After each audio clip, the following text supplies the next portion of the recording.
The circle opens. We need help, the poet reckoned. Edward Dorn. Sally. A mutter. Wake up now, Sally. A louder mutter. Let me alone. He shook her harder. Wake up! You got to wake up! Charlie. Charlie's voice. Calling her. For how long? Sally swam up out of sleep. First, she glanced at the clock on the night table and saw it was 2:15 in the morning. Charlie shouldn't even be here. He should be on shift. Then she got her first good look at him, and something leaped up inside her, some deadly intuition. Her husband was deathly pale. His eyes started and bulged from their sockets. The car keys were in one hand. He was still using the other to shake her, although her eyes were open. It was as if he hadn't been able to register the fact that she was awake. Charlie, what is it? What's wrong? He didn't seem to know what to say. His Adam's apple bobbed futilely, but there was no sound in the small service bungalow but the ticking of the clock. Is it a fire?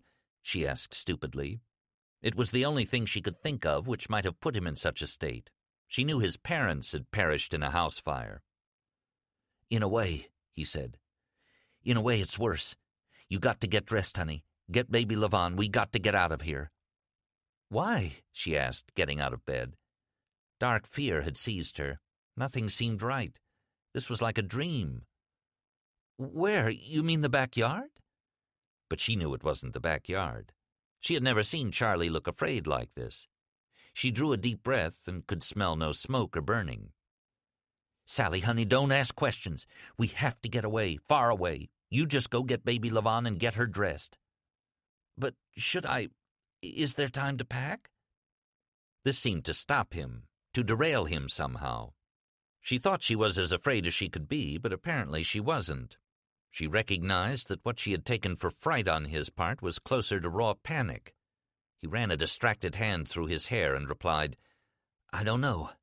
I'll have to test the wind. And he left her with this bizarre statement, which meant nothing to her, left her standing cold and afraid and disoriented in her bare feet and baby doll nightie.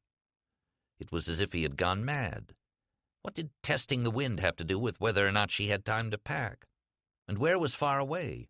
Reno? Vegas? Salt Lake City? And... She put her hand against her throat as a new idea struck her. AWOL. Leaving in the middle of the night meant Charlie was planning to go AWOL. She went into the small room which served as baby Levon's nursery and stood for a moment, indecisive, looking at the sleeping infant in her pink blanket suit. She held to the faint hope that this might be no more than an extraordinarily vivid dream. It would pass. She would wake up at 7 in the morning just like usual, feed baby Levon and herself while she watched the first hour of the Today Show, and be cooking Charlie's eggs when he came off shift at 8 a.m., his nightly tour in the reservation's North Tower over for another night. And in 2 weeks he would be back on days and not so cranky, and if he was sleeping with her at night she wouldn't have crazy dreams like this one, and... Hurry it up, he hissed at her, breaking her faint hope.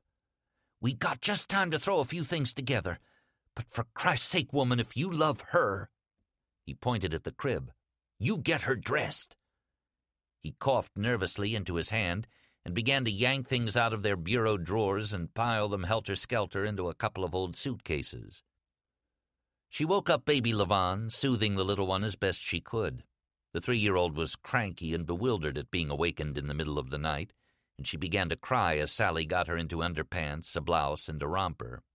The sound of the child's crying made her more afraid than ever. She associated it with the other times baby Levon, usually the most angelic of babies, had cried in the night. Diaper rash, teething, croup, colic. Fear slowly changed to anger as she saw Charlie almost run past the door with a double handful of her own underwear. Bra straps trailing out behind him like the streamers from New Year's Eve noisemakers.